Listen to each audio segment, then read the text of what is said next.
Olá! O TVE Entrevista está no ar em uma nova temporada recheada de conversas muito especiais. Hoje a conversa é com Gregório Duvivier, premiadíssimo ator, condutor do delicioso programa Greg News, um dos fundadores e também ator no Porta dos Fundos, programa que agora já está correndo América Latina, estreou na Polônia. Ele já atuou em quase 30 filmes, em uma dezena de trabalhos na televisão, em 17 peças de teatro e é também poeta. Na real, Gregório Duvivier dispensaria apresentações, mas eu o apresento aqui na TVE, no meu canal Bob Fernandes, porque é um prazer apresentar Gregório Duvivier. 2 anos depois do início da pandemia, exatamente conversamos pela última vez. Um grande prazer estar aqui de novo contigo, aqui na TVE, conversando também com o meu canal Bob Fernandes. Prazer é todo meu, querido. Obrigado aí pelo convite. Gregório, da última vez que nós conversamos aqui na TVE, faltavam exatamente 2 dias para o início oficial da pandemia, com as primeiras vítimas. Você estava em Salvador se apresentando, né? Então, antes de mais nada, eu espero que nós estejamos aqui agora encerrando a pandemia dentro de breves dias também, para poder manter a tradição, tá certo? Rapaz, é agora que eu me liguei, é verdade, foi a última entrevista que eu dei antes da pandemia, foi a última pessoa que eu vi você praticamente antes de ficar confinado por um bom tempo. Então, realmente, tomara que agora seja um novo marco, né? Como é que você viveu a angústia, o luto, ao menos coletivo? Eu não sei se você perdeu pessoas próximas ou alguma pessoa próxima, mas como é que você viveu isso? E você conseguiu fazer um tempo de quarentena mesmo? Tem gente que não tem como, não pode, né? Mas você se obrigou a um tempo, pelo menos? Eu consegui. No começo foi muito difícil, né? Acho que para todo mundo, para gente, sem ver ninguém mesmo assim, foi muito difícil, mas a gente ficou pouco tempo sem ver ninguém, depois de estar com uma criança pequena, então a gente juntou com outros pais, fizemos uma espécie de creche parental, assim, com dois outros pais, três, na verdade, três casais, e botávamos as crianças para ficar juntas, cada dia um na casa de um, e como todo mundo estava meio trancado assim, funcionou. Mas ainda assim foi muito difícil, porque, pô, eu vivo de teatro, né? Antes de fazer qualquer coisa, antes de escrever, antes de tudo, eu me considero um ator de teatro. E ator de teatro, ele é um aglomerador profissional, uma pessoa que vive de aglomeração. Não existe teatro sem aglomeração, né? Teatro filmado é outra coisa, não é teatro. Teatro é botar um monte de gente numa sala, no mesmo espaço-tempo, né? E eu acho que, para mim, então, teve esse luto profissional, que é minha profissão não faz mais sentido, sei lá quando que vai voltar a fazer, né? Porque lá vão 2 anos e agora só está começando a ter peça e tal. E então teve essa crise da profissão mesmo, né? E de ver um monte de gente, todo o meu setor, muito mal, porque não teve nenhum tipo de ajuda até pouco tempo atrás, ficaram totalmente à míngua. Então teve esse luto também, teve luto das mortes, claro, todo mundo perdeu, eu perdi, por sorte, não perdi ninguém realmente perto, mas perdi em segundo grau, muitos pais de amigos, sabe? Perdi, enfim, sobre tudo isso, sim, pessoas que eu conhecia e, ou próximos de pessoas que, enfim, pessoas que amam muito elas, em grandes amigos, então convivi junto com meus amigos o luto deles, assim, e tem um luto duplo no Brasil, não é? Que é o luto dessas pessoas e é o luto também de liderança. Você não ter ninguém nos ajudando a fazer um luto coletivo. A gente não teve um luto enquanto país, que eu acho que teria sido muito importante, não é? Porque na guerra você perdia, na Segunda Guerra, por exemplo, você perdia lá os seus parentes, tá? Mas você tinha, toda cidadezinha vai ter um lugar em memória deles e o presidente depois vai lembrar e você vai, né, nas guerras, pelo menos, são tratados como heróis aqueles que se foram. E na pandemia não teve nem velório, porque não podia por causa do Pelo Covid e tal. contrário, teve a negação da morte, como se fosse um. A morte era uma peça no tabuleiro do jogo político, quer dizer, uma loucura absoluta. Exatamente. Né? Outro Exatamente. Ele fez uma aposta, né, o Bolsonaro, é isso que deu raiva. Ele fez uma aposta morte. das pessoas, exatamente. Ele apostou que não ia dar em nada no começo, e a culpa não é só dele, claro que é dele, o tudo que ele aceitou, mas estava ali em volta dele o Osmar Terra, todo aquele gabinete de pessoas supostamente cientistas, assim, né, pessoas que tem lá alguns estudos, tinham médicos envolvidos, tinha depois a Nise, a Yamaguchi, pessoas que primeiro apostaram que não ia dar em nada. O Osmar Terra falava isso. Todo mundo vai pegar, todo mundo tem que pegar, ele falava. E depois que bastava dar cloroquina para que não desse nada, depois ivermectina, depois... Então, assim, ele fez uma série de apostas muito erradas com as nossas vidas. E outra aposta, para mim, foi a mais letal para ele e para a gente, foi contra a vacina. E ele segue apostando. Ele apostou que o brasileiro não ia querer se vacinar, que o brasileiro ia duvidar da vacina. Só que a gente ama a vacina, o brasileiro tem uma puta confiança com a vacina, e eu acho que aí ele perdeu muita gente, porque ele comprou uma briga com a vacina, que é uma instituição praticamente unânime do Brasil. Pô, o brasileiro se vacinou à revelia do presidente. É o único país do mundo que o presidente falou para não se vacinar, e o Brasil foi lá e se vacinou. O presidente falou que vacina causava AIDS, o brasileiro foi lá e falou, não tô nem aí. O brasileiro bolsonarista se vacinou. Então, e isso daí eu acho que ele perdeu muito. Assim, foi uma das muitas apostas erradas que ele fez ao longo do mandato. E o cálculo político que eu falo com a morte é porque, na verdade, o jogo ali no começo era transferir a responsabilidade do que estava acontecendo para governadores e prefeitos. Quer dizer, era fazer um jogo político com as pessoas que estavam morrendo. E eu acho que, não sei se você, quero saber o que você pensa disso, a responsabilidade maior disso é dos militares. Esse é um projeto militar de poder, que eles ocuparam o palácio, o governo, as estatais, tudo. E estão de novo se distribuindo agora em várias chapas e querem ir para o Congresso. Isso é um projeto de poder que é militar. O Bolsonaro é uma peça nesse jogo. Não sei se você vê assim. Cara, total, Bob. Eu acho que se existe uma mamata no país, não é? É essa, na minha opinião, são os militares no poder. Porque militar não era inclusive para mim, um problema da nossa Constituição. Eu acho que ela tinha que ser muito mais radical na proibição dos militares ocuparem cargos públicos políticos, não é? Porque um militar, obviamente, não pode ser ministro sem, claro, que ele seja completamente ligado e não possa voltar, assim como o juiz. A gente tem isso no caso do juiz, por exemplo. Tem uns que preferem jogar o jogo duplo, né? Exatamente. Mas quando o Moro, por exemplo, foi lá virar ministro, ele teve que abandonar, né? Ele teve que abandonar a carreira de juiz, fez a maior burrice talvez da vida dele, entre muitas, olha que são muitas, mas ele fez essa estupidez e aí tudo bem. Eu acho que se todo militar tivesse que abdicar, sabe, da carreira, não seria assim tão fácil, porque eu acho um absurdo. Você não pode botar um cara, um general, para comandar a saúde. Isso aí ficou claro. Olha o Pazuello, olha o nível, Tem um né, general na ativa. um general da ativa, que não E tem com... nenhuma relação nem com a saúde, nem com a vida pública, nem com nada, assim, nem com a política, nem não tem nenhuma relação, assim, é um sujeito que está lá só porque ele recebe ordens, não é?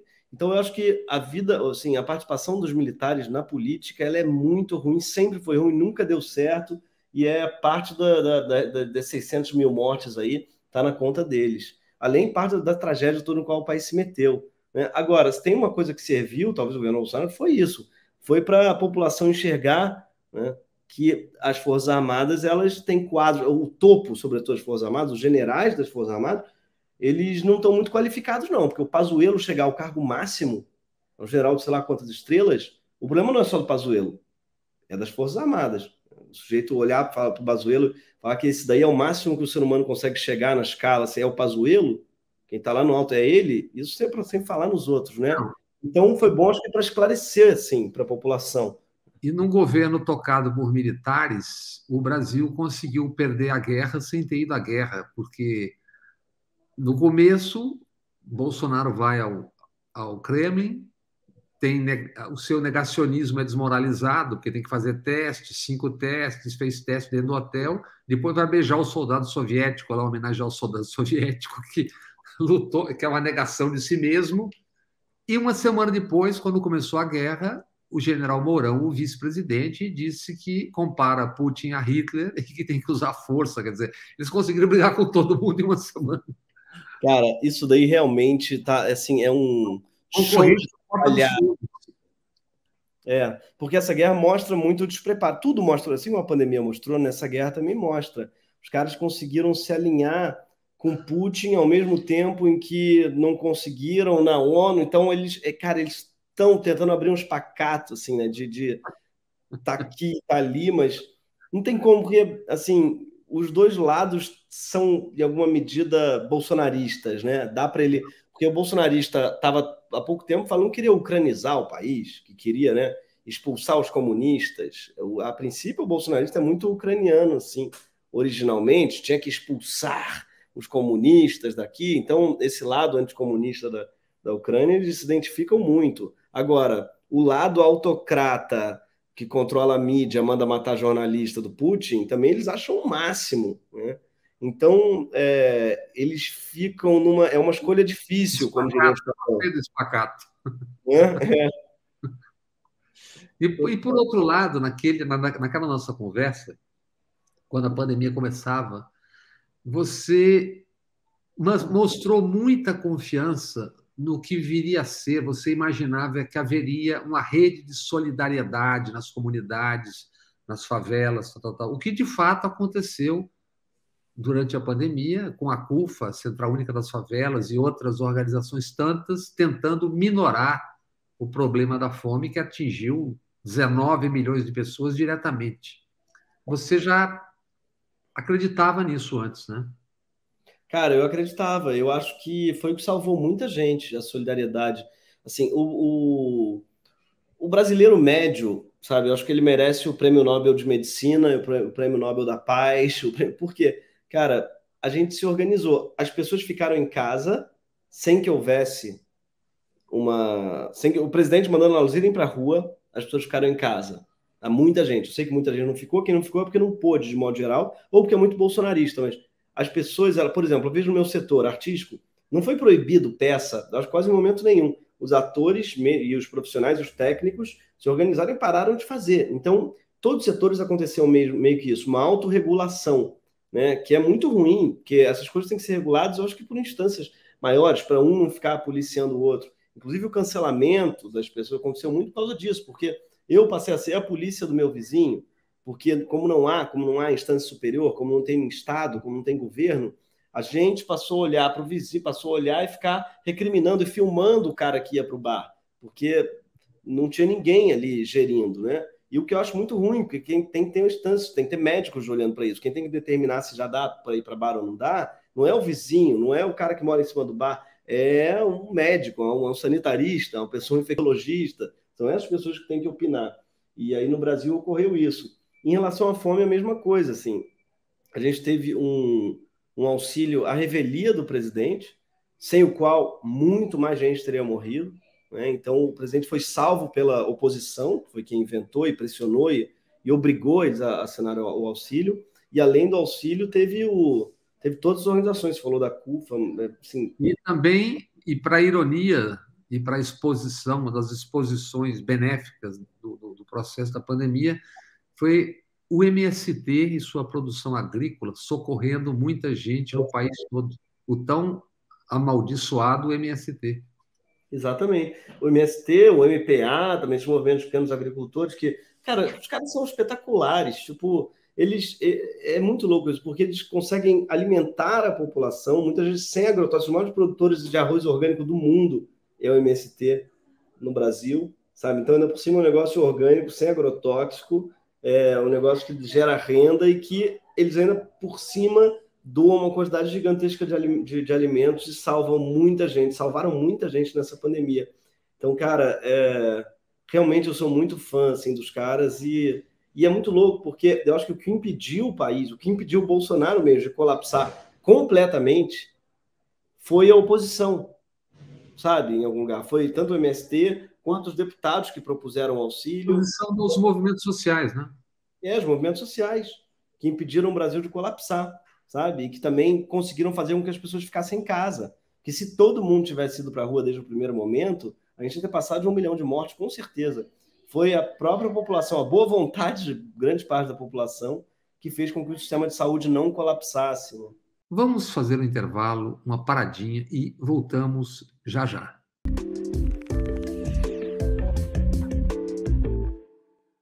O TVE Entrevista hoje conversa com Gregório do Vivier, ator no cinema, na televisão, nas redes sociais, no teatro. Tem um assunto que eu ia falar daqui a pouco, mas como você tocou, eu vou adiantar, que é o Brasil está vivendo um extermínio de gerações subterraneamente, segundo muitas pessoas com as quais temos conversado, cientistas, geógrafos, médicos, que é o extermínio via venenos agrotóxicos. 30% é o maior importador de agrotóxico do mundo, é o maior consumidor de glifosato do mundo, que é o veneno que levou o agrícola, o agrotóxico que levou a Bayer a pagar 10 bilhões e 900 milhões de dólares nos Estados Unidos, está pagando de indenização. E, como falta dinheiro nas mídias, o bombardeio do agro é pop, soterra tudo, ninguém está prestando atenção nisso. E o que eu estou ouvindo, o que eu estou vendo, o que a gente está assistindo é uma barbaridade.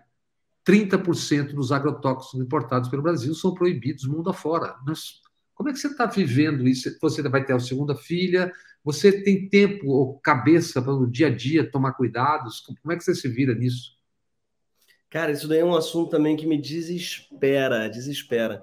A gente toma, assim, a Giovana, por acaso, a mulher está fazendo um podcast sobre isso, só sobre agrotóxico. Chama O Veneno Mora ao Lado.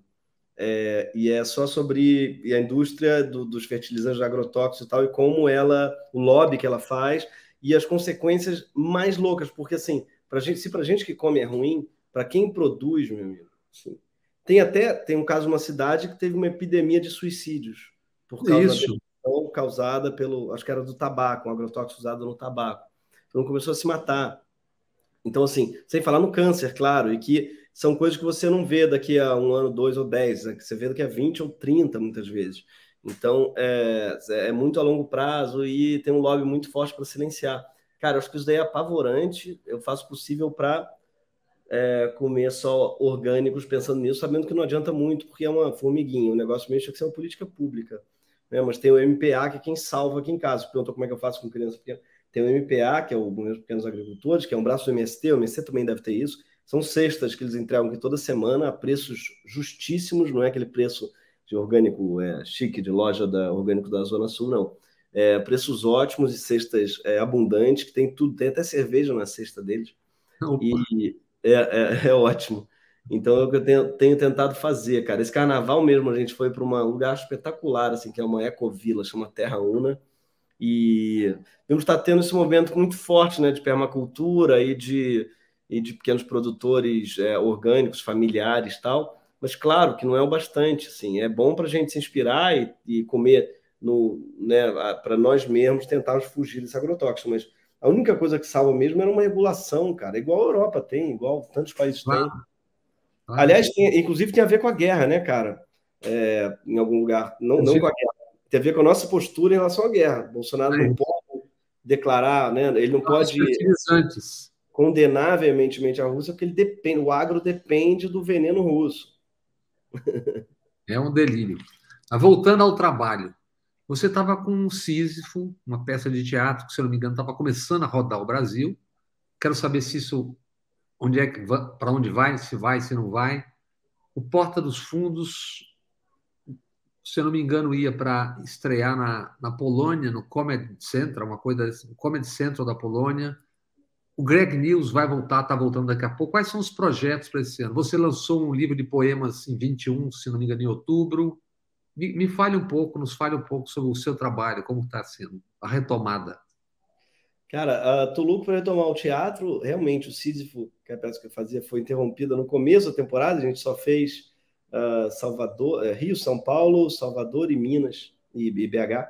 E tem um monte de cidade para fazer. E a gente retoma já já. Morrendo de saudade de teatro, cara. Porque, pô, é o que faz, né? O que, sei lá, eu escolhi a profissão por isso, não para fazer piada na frente de uma câmera ou de um computador, ou não, porque eu mais gosto mesmo de público. Então, o Greg News mesmo, eu tô louco para voltar com o público. A gente volta já já, também outra coisa que está retomando, e volta com o Peça agora também. Então, eu estou feliz de voltar um contato com o público, porque é isso, eu acho que, cara, o teatro, esse encontro é muito revolucionário, botar um monte de gente no mesmo lugar e fazer as pessoas rirem juntas, ou se emocionarem juntos, ou pensarem juntos ou, ao mesmo tempo, né? Isso é muito, eu acho que tem um potencial mesmo revolucionário, e eu acho que é o que falta um pouco no Brasil, não só o teatro em si, mas que a gente se sinta no mesmo lugar, né? Porque acho que a pandemia agravou um problema que é cada um tem a sua tela, logo cada um tem a sua narrativa, logo cada um tem a sua verdade. absoluta. Verdade. Cada um passou a ter uma experiência individual de país. E o que o teatro proporciona, mas não só o teatro, claro, Carnaval também proporcionava. Então, é juntar um monte de gente e proporcionar experiências coletivas, que eu acho que é o que falta mesmo para a gente, assim, como país, se sentir fazendo parte de um coletivo, se sentir fazendo parte de algo maior. Então, estou louco para voltar a sentir isso, que é uma coisa que eu sentia no palco e no carnaval também. E a internacionalização do Porta dos Fundos, como é que está isso? Começa pela Polônia, é para valer mesmo? Como é que está isso? Cara, é para valer. O que rolou no México foi muito legal. Para quem não sabe, o Porta hoje existe no México, chama Backdoor, porque o México escolheu esse nome. O México tem mais hábitos com nomes americanos, né, em inglês, e eles escolheram Backdoor México. E lá tá maior do que o Brasil já em alguns aspectos. A gente tem um vídeo lá que deu 60 milhões de views. O México abraçou muito. Aliás, a América Latina, né? Porque tem essa vantagem também. O que rola no México, a América Latina inteira, a América Hispânica toda consome. Então, o México, hoje em dia, o Porta é muito. A América toda, América do Sul, a América Latina toda, consome, entre aspas, assiste muito o Porta Com dos Fundos. legenda. Não, não, não, não. Eles refilmaram. O que a gente fez no México foi a gente refilmou os sketches em espanhol, mexicano, com atores mexicanos. Então, se você botar lá, quem quiser assistir, aliás, é ótimo para aprender espanhol. Ver os vídeos você já viu, põe lá, Backdoor México, vai aparecer trilhões de vídeos. O mais visto é o Arina, é uma refilmagem de um que chama Farinha aqui, que aqui teve alguns milhões de views, não bombou tanto, e lá tem 60 milhões, eu acho, de views, só esse vídeo. Foi o maior viral da América Latina em 2020, eu acho.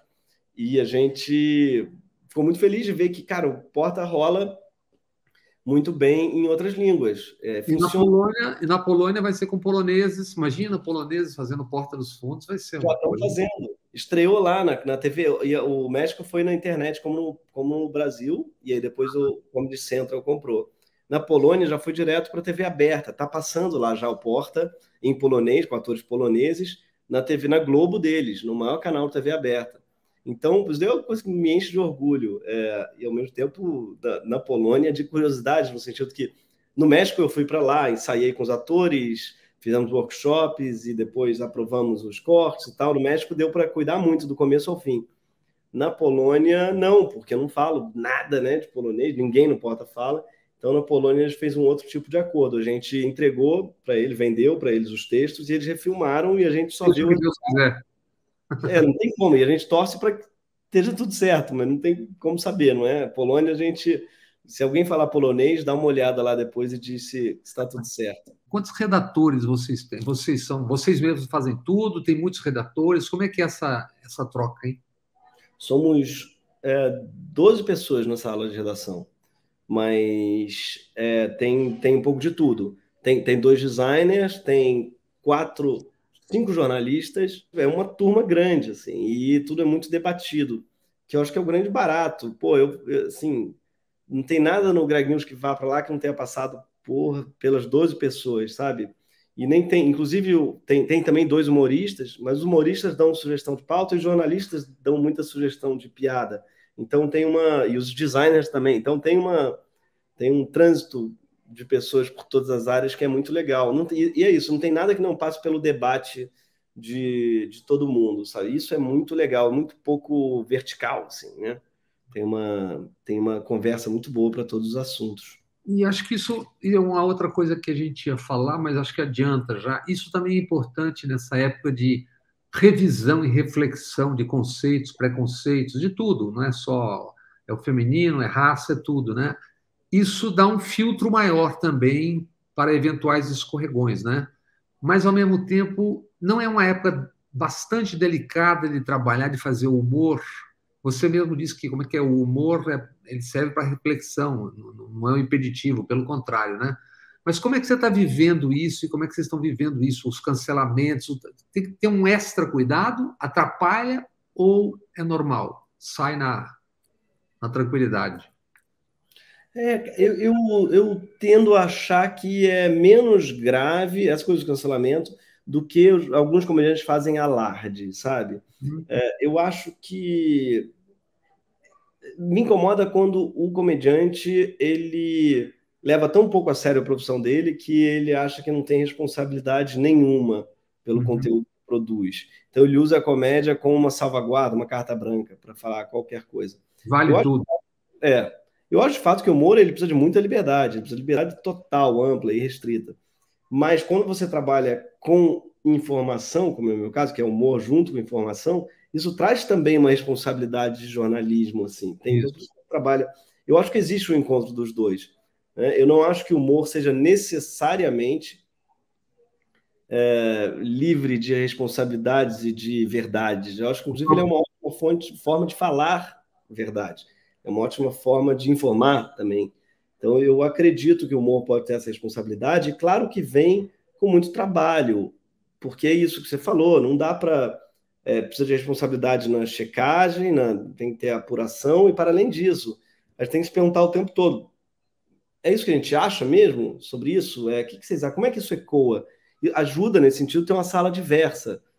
Então, ajuda fundamental, né? Nem que ajuda que tenha uma sala com pessoas, com mulheres, com pessoas negras, com uma sala que você não descobre, porque o que acontece muitas vezes em salas de redação é que você só descobre quando é publicado que aquele negócio era ofensivo, ou racista, ou machista. E o Uhum. ideal é que você descubra na sala de redação.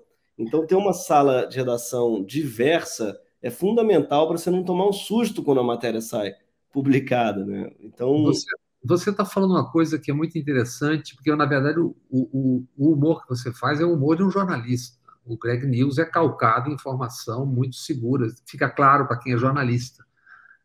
Até vendo a cobertura da guerra, entre outras, de eleição e política, o problema é quando o jornalismo faz humor. Eu acho que você fazer humor com o jornalismo é uma maravilha. Agora, o jornalismo fazer humor, porque tem certas coberturas que são assim assustadoras, né? parece comédia, né? É isso. Total. Eu acho que, no fundo, a entrada dos humoristas no jornalismo tem a ver, talvez, com a entrada dos jornalistas, né, no humor. O humor, é isso. Cara, a crise da informação, ela veio junto com um crescimento da comédia no jornalismo, né? Assim, já é uma coisa que nos Estados Unidos foi muito explorado. Tem dados até sobre isso. Agora eu não vou falar exatamente, eu não vou saber de cabeça, mas eu sei que é mais de 50%, agora eu não sei qual é a porcentagem, de jovens nos Estados Unidos cuja principal fonte de informação é o humor. Então eles não veem nem CNN, nem Fox News, eles veem o John Oliver e o Trevor Noah, e, sabe, as notícias eles já vêm filtradas, entre aspas, pelo humorista. É E isso. isso daí é um dado novo e que veio junto. Isso daí não causa crise de informação, a crise de confiança na imprensa. É o contrário. Ela é um sintoma dessa crise. Né? É isso. Eu acho que o noticiário, principalmente político, tal, não só, mas também o mercado, quando se fala de economia, você bota aquelas gravatas, aquelas roupas, sacraliza a notícia e você pode, formalmente sacraliza e pode mentir à vontade. Então, eu acho que o humor faz é desvestir isso, né? E leva a essência da coisa ali. Exatamente. Eu acho que tem uma função. Assim, eu acho que o humor, ele tem, ao contrário do que muita gente acha que o humor é mentira. Então, tem gente que se sai de uma grosseria falando, era piada, era piada. Né? É uma maneira de você fingir que não acredita em algo. O próprio Bolsonaro já usou muito isso, falar, era piada, como quem diz, era mentira. E tem Uhum. gente que vê a piada como sinônimo de mentira. E eu não acredito nisso, eu acho que é exatamente o contrário. Quanto mais engraçado for uma coisa, em geral, mais verdadeiro. Às vezes você mais riu na vida é porque alguma verdade foi revelada, seja para uma criança, seja para um bêbado, seja uma pessoa inconsequente. O que dá a graça muitas vezes vem dessa revelação de algo que estava oculto. Eu acredito, é o humor que eu mais gosto, pelo menos. Tem até um livro muito bom sobre isso, chama Truth in Comedy, né? A Verdade na Comédia. É um teórico da comédia muito interessante, que é o Del Close, um professor de improvisação e comédia americano, que foi professor de muita gente que eu admiro muito, dessa geração toda de Steve Carell, Tina Fey e tal. Esse cara foi o papa deles. Morreu, inclusive morreu e doou o crânio dele para representações de Hamlet ao longo do mundo. Então, ele está sempre em cartaz. Ele morreu, o crânio dele está sempre em cartaz em algum lugar do mundo, numa peça, fazendo no papel de Yorick, né, que é o palhaço que morreu, justamente com quem Hamlet se encontra no cemitério. Então, esse é o Del Close. Ele tem esse livro muito bonito, Truth in Comedy, que eu recomendo, porque assim, ele explica, foi quem eu vi que explica melhor. Ele até fala assim: quando foi que você mais riu na vida? Tenta se perguntar. Não foi vendo um show de comédia, certamente, não foi vendo uma série, assistindo um filme. Eu aposto que foi numa situação real, com uma pessoa real. Pode ser sua filha, sua irmã, seu pai, sua mulher, seu melhor amigo. Mas não foi numa situação fictícia, porque não há nada mais engraçado do que a realidade. E mesmo a comédia, mesmo uma peça, em geral, muitas vezes quando as pessoas mais riem é quando acontece algo inesperado e o ator se vê despido do personagem. Então, não tem nada mais engraçado do que a realidade mesmo. Então, o comediante, o humor que eu gosto, ele simula muito bem a realidade. Ele faz com que a ficção pareça a realidade, ou ele trabalha com a própria realidade mesmo, seja com falsos documentários, seja com tipo The Office e tal, seja com documentários reais. Essa encruzilhada do humor e da realidade, né, dos fatos, ela é muito rica, essa esquina da realidade e do humor. Vamos para o intervalo e logo voltamos para esta conversa com Gregório do Vivier. E estamos de volta para esta conversa com o ator Gregório do Vivier. Vamos falar um pouco da sua cidade, do Rio de Janeiro, que é falar do Brasil, né? O Rio de Janeiro, apesar da especificidade geográfica, do encruzilhamento de comunidades, favelas com a cidade, mas ela se parece muito com o que está acontecendo no Brasil hoje, que é territórios tomados pelo crime organizado, sejam as milícias, sejam as facções. Você, não digo agora porque vocês ficaram mais trancados, mas no cotidiano, como isso é perceptível? É perceptível, apesar de ser Zona Sul, mas como tem esse cruzamento no Rio, dá para perceber nas pequenas coisas, nos pequenos negócios? Como é que você percebe isso? Ou nem nota? Ou todo mundo já incorporou e aquilo já você não consegue mais localizar o que está acontecendo? O Rio de Janeiro, o poder paralelo é tão instituído que ele faz parte da estrutura das relações humanas mesmo, não é? Então, a pessoa que mora na Zona Oeste, ela já não lembra da vida sem milícia. Assim como a pessoa que mora numa área de tráfico dificilmente lembra de uma vida sem traficante. Então, ela não sonha nem com um mundo sem traficante, ela sonha com um mundo com um traficante bom. Então, por isso que a Rocinha até hoje gosta tanto do NEM. O NEM é muito popular até hoje na Rocinha. E tem a ver com isso, porque o mundo ideal deles não é nem um mundo sem tráfico, é um mundo que o traficante não espalhe corpos pelas ruas e que ele não... Mas sabe, que ele cria um sistema de crédito, feito o NEM fazia. Então, a realidade, o crime organizado no Rio, ele é tão presente há tanto tempo e tal, que as pessoas elas já internalizaram e torcem para pelo menos seja o menos pior dos crimes, né? Eu vivo numa bolha, claro, da Zona Sul Carioca, onde o crime é algo que acontece lá, né? A gente gosta desse discurso, mas é muito fácil descobrir que não, que na verdade não. Cara, o Rio tem uma escalada de violência muito forte em todos os bairros, e não tem ninguém que não tenha sofrido com isso. Não é? Esse carnaval, suposto carnaval, que não foi carnaval, mas foi carnaval, teve muito bloco clandestino e tal, foi um absurdo de crime. Eu viajei, como eu falei, fui para uma... Eu voltei, todos os meus amigos foram roubados ou assaltados, a minha irmã roubaram o celular, enfim, não tem muito território seguro no Rio, não. Isso daí está meio internalizado. Por exemplo, as eleições para governador do Rio, todas elas são eleições meio fake, sabe? Do 4 anos atrás, Witzel e Eduardo Paes. Tá bom, ganhou. O Witzel foi uma tragédia. Eduardo Paes certamente teria sido melhor, mas ainda assim não teria sido o governador do Rio. No sentido que o governador do Rio é a milícia. Quem governa o estado do Rio? Eduardo Paes não é interrompido com a milícia, dificilmente teria. Então, a questão toda é quem é eleito no Rio de Janeiro não manda no Rio de Janeiro. Então a gente tem uma eleição meio de fantoche, sabe? E os Bolsonaros não são filhos do nada, né? Não são filhos do nada, exatamente. A milícia chegou em Brasília, né?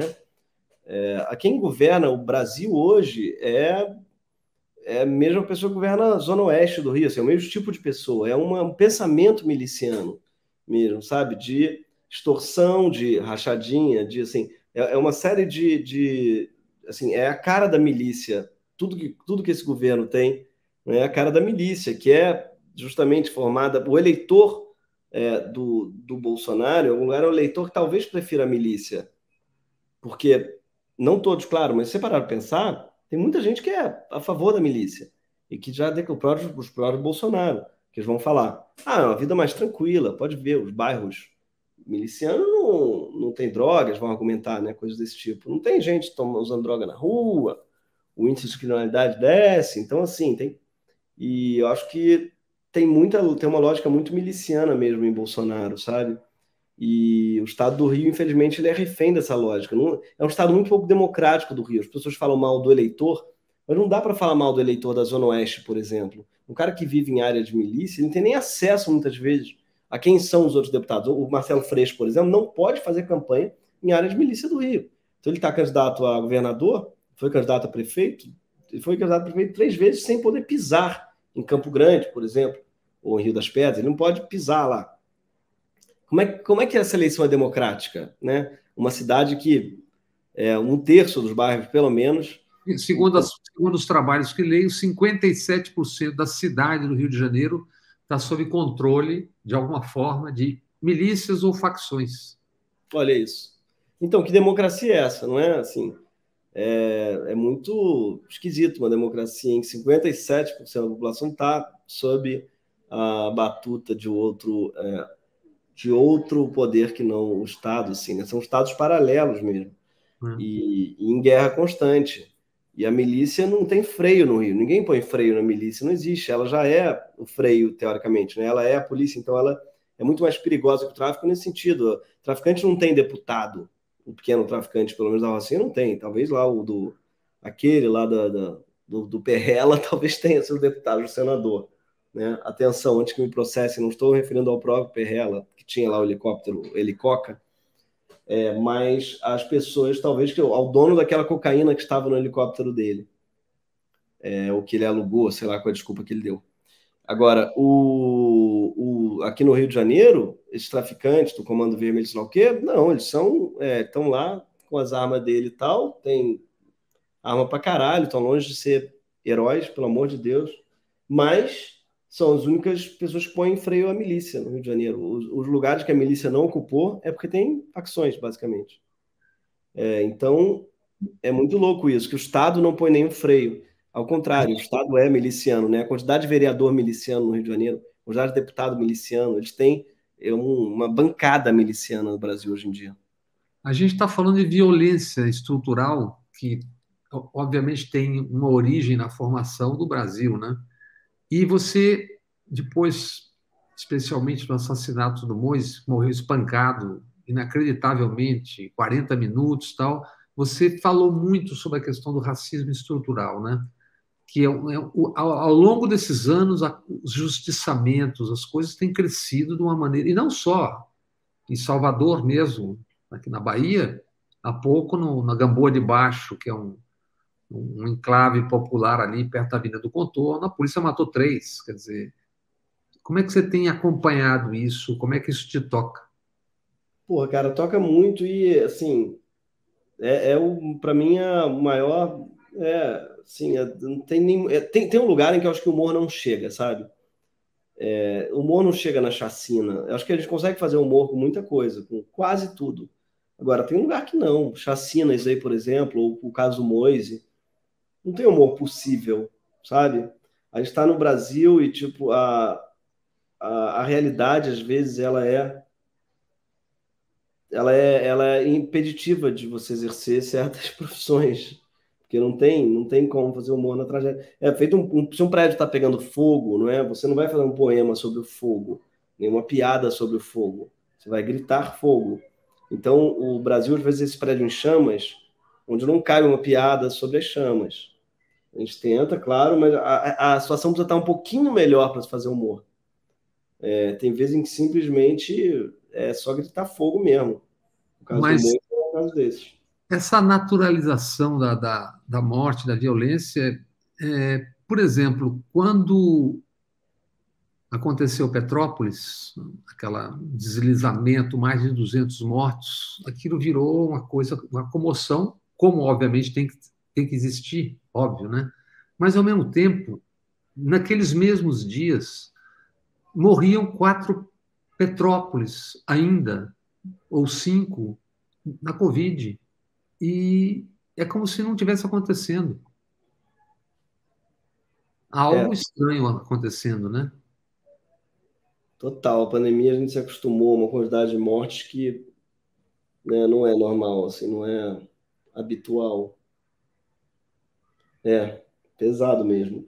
Não, e de mortes desnecessárias, né? Não que alguma morte seja, pelo amor de Deus, necessária, mas assim, a quantidade de morte que a gente teve depois que já era para todo mundo ter se vacinado, sabe? A quantidade de morte que a gente teve, porque é isso, dessas mortes, hoje em dia, muitas, não digo todas, mas muitas são de gente que se recusou a se vacinar, ou que não conseguiu se vacinar por algum motivo. Então, assim, também tem isso. Cara, tem. A relação de Bolsonaro com as 600 mil mortes é muito intrínseca, sabe? Ela é muito inegável, uterina mesmo, né? E ele segue com 1/3 do país e em alta, pelo que eu estou vendo nos últimos tempos. Obviamente, fruto não apenas do Auxílio Brasil, tal, que é o Bolsa Família com outro nome, né? E menos sério, mas de uma derrama de dinheiro inacreditável chamada orçamento secreto, que deu bilhões e bilhões e bilhões para parlamentares gastarem sem controle. O que você espera dessa eleição? Cara, eu acho que se fosse hoje, ela já estava ganha, se ela fosse agora, né? Porque Bolsonaro está tá uma desvantagem gigante com Lula e a realidade se impõe. Ele tem Mas lá as as últimas narrativas dele. pesquisas já estavam batendo tipo 40-30, uma coisa assim, já não é mais aquela. Ele está subindo. E eu acho que ele vai subir, porque ele tem a máquina a favor dele. Agora, ao mesmo tempo, a, a realidade ela se impõe, né? A inflação ela é real, ela não é uma narrativa. As pessoas sabem, sentem isso quando elas entram no supermercado. Então, eu acho muito difícil que ele consiga combater isso, que ele consiga combater a realidade mesmo, e fazer o que ele não fez ao longo dos últimos 3 anos. Né? Então, ele vai tentar, agora tem esse tal do Auxílio, né, Brasil, como é que é o nome do dele? Enfim, que é um real. É uma tentativa de mudar o nome do Bolsa Família e tal, e piorar ele, fazer ele, enfim, tudo que o Bolsa Família tinha de bom, né? Ele deve estar tentando tirar, assim, porque eu acho que assim, é uma coisa feita às pressas, assim como o Auxílio Brasil feito é, errado, né? No sentido assim, com muito pouco pensamento, porque o Bolsa Família tinha muito pensamento, eu dava para a mulher e a pessoa tinha que estar na escola, e você tinha que estar. Tinha uma série de uma tecnologia muito bem pensada assim, de distribuição. E certamente não é o caso do auxílio dele, então tem que ver, ele é muito inábil, muito mesmo, assim. Então, eu acho muito difícil que ele consiga virar o jogo a essa altura do campeonato. Eu acho que ele deve estar tentando ele vai tentar virar o tabuleiro, né? É o que ele sabe fazer. Tanto é que acho que ele ir para a Rússia e levar o Carluxo para a Rússia tem muito a ver com isso, com jogo sujo mesmo. Eles têm hoje uma rede no Telegram É, que que é aceita 200 mil pessoas por cada grupo, que é o inacreditável, né? isso é uma coisa que ninguém fala, mas o Telegram não tinha que existir. Não tinha mesmo. Eu digo porque num lugar sem sede, é um lugar que não responde à justiça, que não responde a ninguém, porque isso, não tem nenhuma sede, não tem um dono. É um lugar. Olha, na Vaza Jato, aquilo não foi um escândalo do WhatsApp, não foi um escândalo de vazar um dado de hacker, não. Aquele foi um escândalo do Telegram. A partir dali, o Telegram tinha sido investigado, embora, obviamente, eu acho que a Vaza Jato foi espetacular para mostrar. Fez um bem. Agora, tinha ali um outro dado que era uma falha de segurança do Telegram. Descobriu-se ali um backdoor, um lugar pelo qual você entrava em qualquer perfil, qualquer telefone. Foi isso que o hacker descobriu, que o Telegram não tem segurança nenhuma. O Telegram é um aplicativo... E não, ele nunca respondeu a isso. O Telegram nunca deu a razão, nunca justificou como é que uma pessoa conseguiu entrar e ler as mensagens de todos os usuários. Isso daí, qualquer aplicativo sério tinha que ou fechar, ou explicar o que aconteceu, pelo menos. Ou... Não tem, porque o Telegram não tem dono. O Telegram é qualquer coisa aquilo ali e serve para desinformar. Ele tem uma função muito clara. E ele, não tenho dúvida que ele vai servir ao Bolsonaro. Você pode botar 200 mil pessoas num grupo, é isso. Você não tem como rastrear nada. Você não tem, sim. Aquilo ali é perfeito para disparos em massa de fake news às vésperas das eleições. Já está acontecendo e vai acontecer cada vez mais. Obviamente tinha que ser regulado, não tem dúvidas que tinha que ser. Ainda mais depois dessa falha gigante que foi exposta na Vaza Jato. Vamos falar um pouco de você, já estamos chegando quase no fim, né? Você, se eu não me engano, posso estar enganado, é sobrinho de um ex-companheiro do grande poeta Tiago de Mello, que se foi há pouco também, e me parece que você conviveu muito com ele desde pequeno, tal. Não sei se você me corrige. E o que ficou de conviver com uma figura tão extraordinária como aquela? Pois é, minha tia Noca era casada com ele quando eu nasci. E foi até eu ter uns 4, 5 anos, era bem pequeno, mas tem uma ótima memória dele. Ser um cara muito... que vivia a poesia, né, no dia a dia. Eu acho tão bonito isso, feito Vinícius e alguns outros poetas que encararam a poesia não só como um ofício de escrita, mas também de vida. E o Tiago era esse cara, tanto é que viveu até hoje na floresta, no meio. E gostava muito de criança, ele me chamava meu amigo da floresta. Tem até livros autografados com essa alcunha, porque ele era essa pessoa né, que levava a floresta não só no discurso, mas na vida também.